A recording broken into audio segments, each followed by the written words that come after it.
the game, cause see the boxing voice.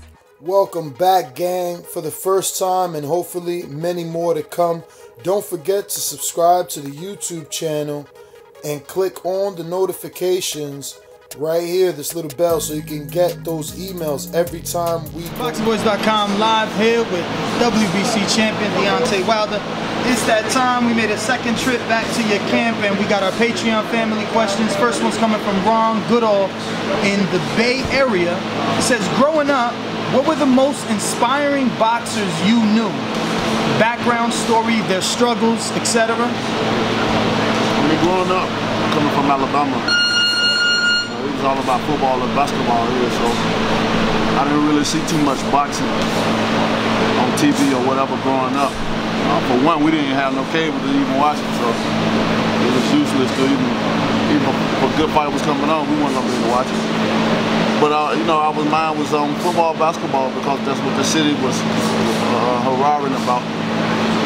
So I never had the opportunity to really get a fighter to really look up to. I mean, I know about certain fighters that was in my time, that was, you know, that was in their era when I was younger and stuff like that. You know, I watched a couple, but I didn't ever get the opportunity to really like get a feel of one and pinpoint on one like this. Like Ali is my favorite. Like I'm mid-boxing now. That's my ultimate fighter, along with a lot of other great guys. But like when you say ultimate fighter and stuff, I look up to, like Ali is that guy. What did Ali and Joe Louis mean to you?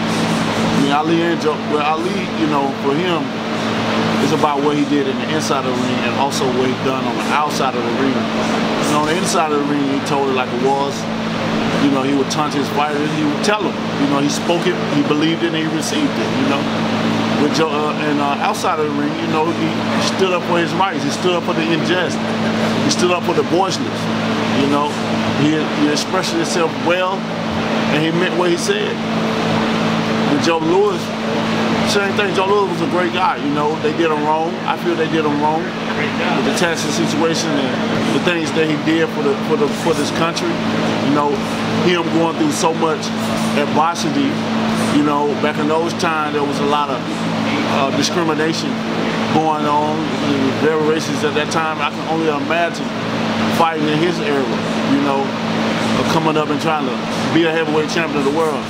Not only is that focus, it takes a lot of training, it takes a lot of time, you know, to get to that point. But he also had to deal with the racism, you know, the segregation and stuff like that too. I can only imagine having to deal with it on that level, you know, because we still deal with it to this day. But that level was crazy, and him being from Alabama, even more brings ties to me. So, you know, shout out to both of those fighters. It was great fighters. Hopefully I become way better than they were in my era. Rick, I believe in Denver, New York, says, how serious do you take mental health? As we can see Tyson Fury, mental health is a big part of your job as a fighter. Do you see a therapist regularly as part of your regimen? Not at all. I mean, I think when you had, no, I ain't gonna say that. But you know, I don't see no one on there like that.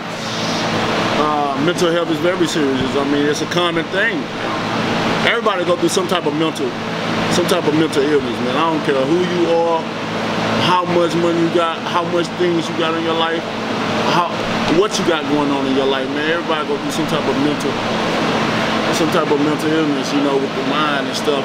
So it's a very serious situation. You know, I know a couple of people that was, you know, I know a couple of people that suffer from mental illness and mental disorders and stuff like that. It's no fun to see them go through that and stuff like that. You know, the mind it's a powerful thing, but it's also a terrible thing to waste and to lose. You know, it'll take hold of you and it'll take hold of you and keep you hostage for a very long time until you take the step, until you take the appropriate measures to overcome it. You know, it's a powerful drug, it's strong. You know, so it's very serious. And anybody that's suffering with any kind of mental health, mental illness, any mental disorders, man, may God be with you guys, and man, just stay strong, stay positive. Surround yourself by positive people, and you already know, speak, believe, receive, baby. David Caldwell, I wonder if this is David Caldwell from the UK, right? Trainer Nassim Richardson has said many times that you might be the most gifted heavyweight since the Ali era.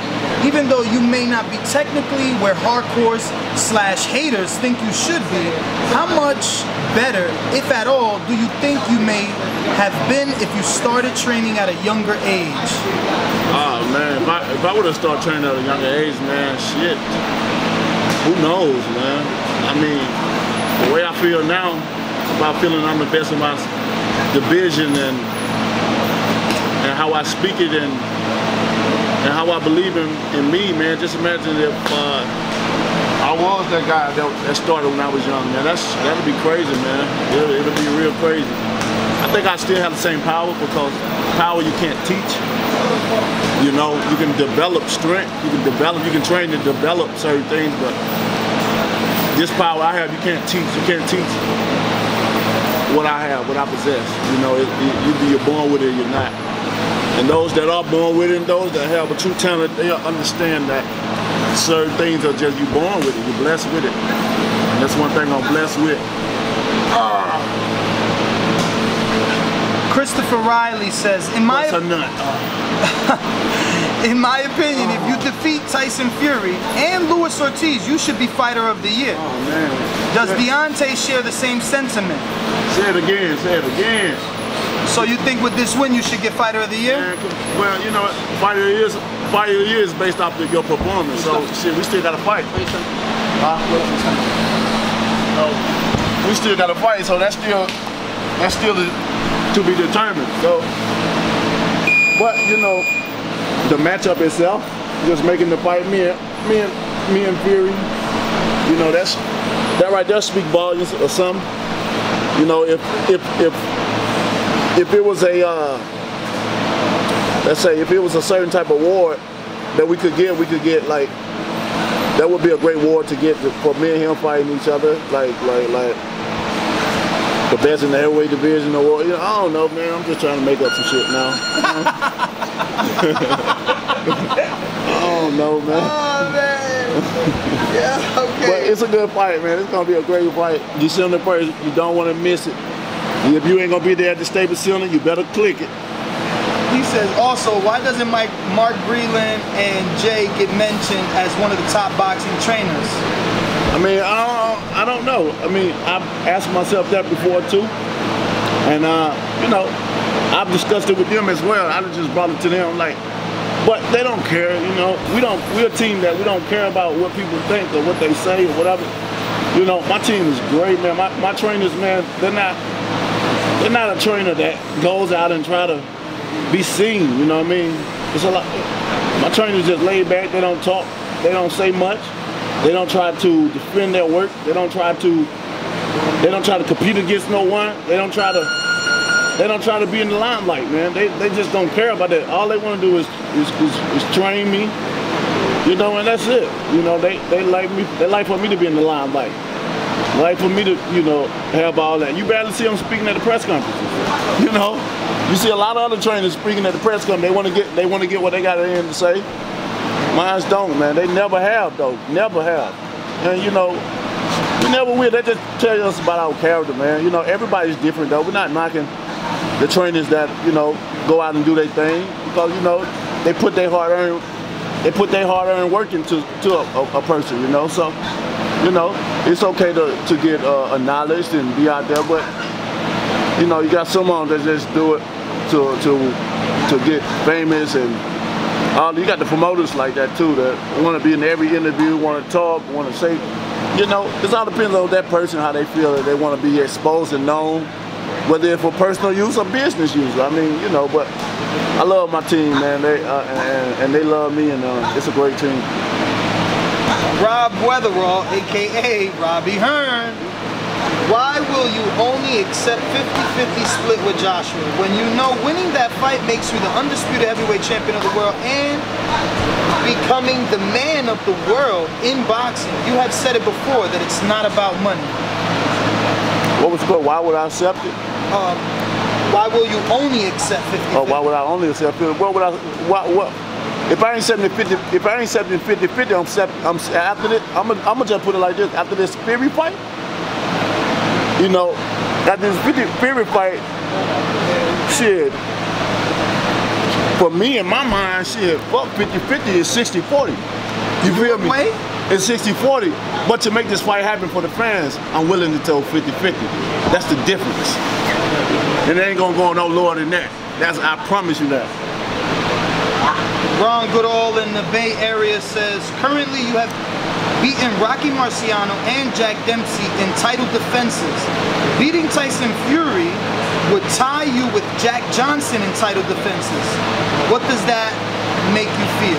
Man, that makes me feel so amazing. You know, yesterday I was sitting in my office and I was looking at the belt, Jack Johnson belt that they gave me for the pardoning, and just thinking about the whole situation of pardoning, I was like, man, Jack Johnson, the first Black American heavyweight champion of the world, man, it's just like, it's amazing, man. You know, just thinking about the whole course, the pardoning, and you know, my position and stuff, and just being up there representing for the current heavyweight champion of the world, you know, it was amazing, and to be able to set records and break records is always amazing in his own self, you know. But for somebody like Jack Johnson, you know, man, it's gonna be a great accomplishment for me.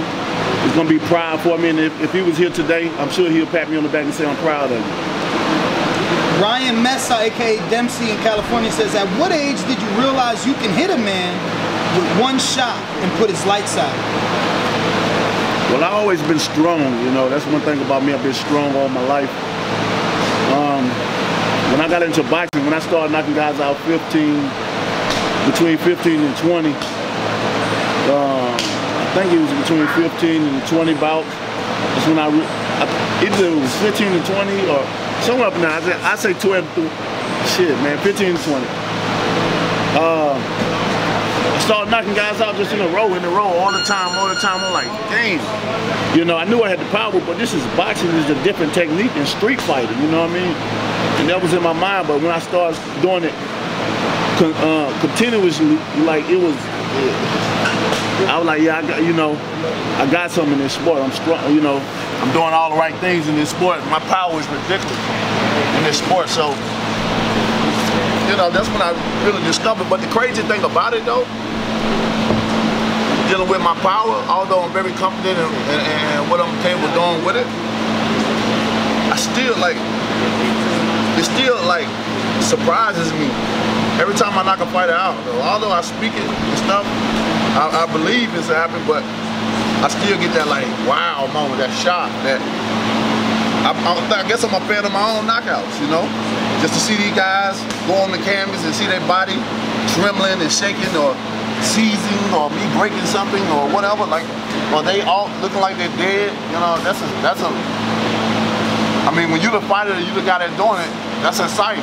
You know, you're in the sport. You're in the sport, so everybody want to knock the fighter out. You know. So, but you know, power is an amazing thing. It's a blessing and a curse for me. I done had like 7 operations because of power. So, you know, my arm is like a Frankenstein, man. It's been fixed, it's been cut up and had surgery done on, from breaking shit, tearing shit, burning shit, like, it's crazy. Like, that's why I said this sport right here, it's definitely, it's no game without pain in this sport, you know what I mean? There's no game without pain. I love doing what I do. I don't want to do it for a very long time. I want to make the best of it. I want to accomplish my goals, and I want to get on out of here. My passion is that. You know, I see y'all that way. But I'm looking forward to December 1st, baby. Y'all in for a treat, man. Y'all in for a treat. And again, if you can't be there at the Staples Center December 1st, stay your ass at home. Don't worry. Get comfortable and click that button. So, was the first time you noticed that you could knock someone out in the ring, or was it as a child? Like in the street? I mean, I can say in the ring. In the streets, man, you know, in the street, your goal is to get your man on the ground and pound his ass as many times as you possibly can.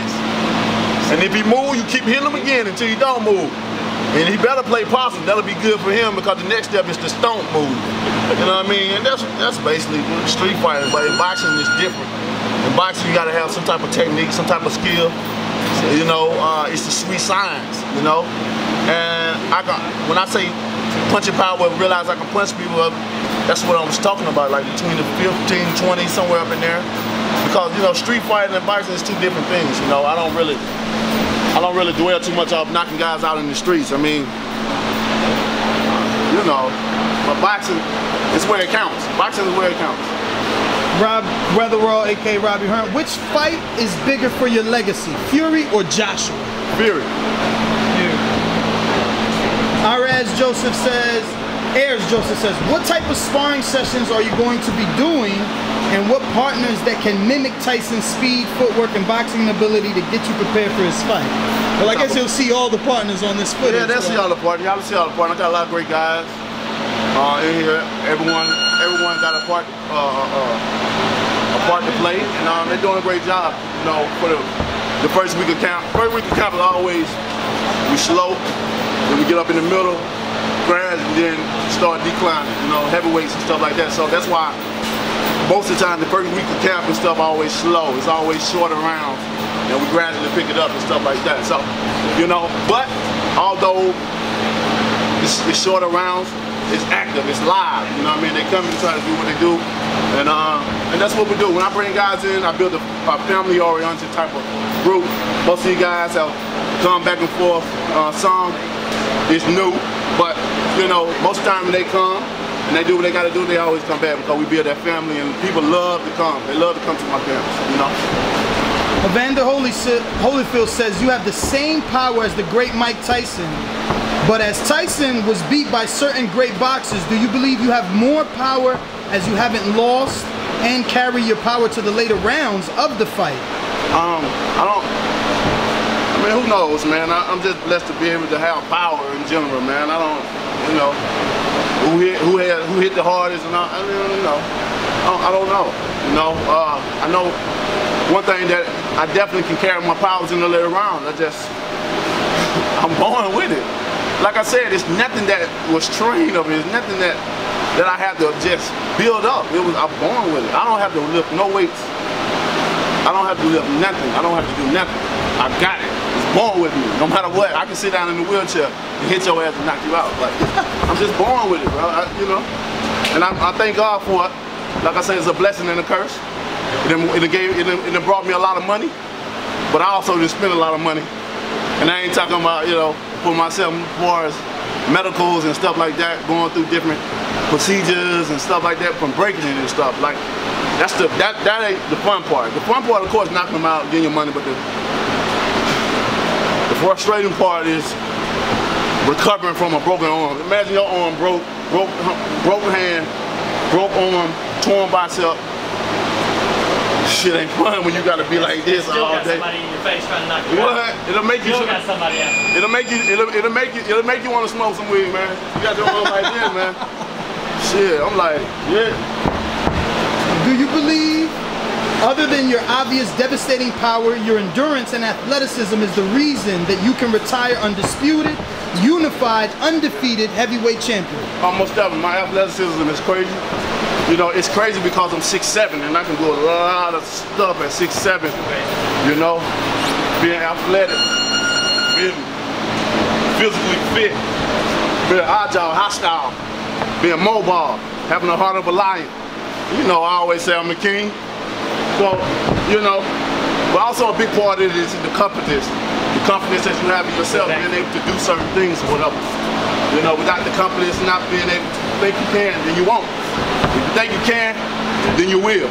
You may not be good at it at first, but through practice, meditation and visualization, man, anything's possible. We'll pick up later. That's it. Beautiful.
video.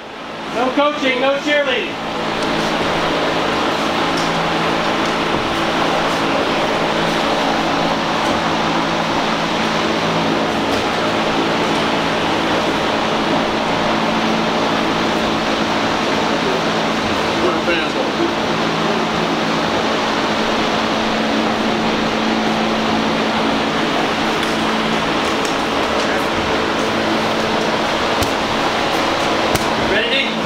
Bring it.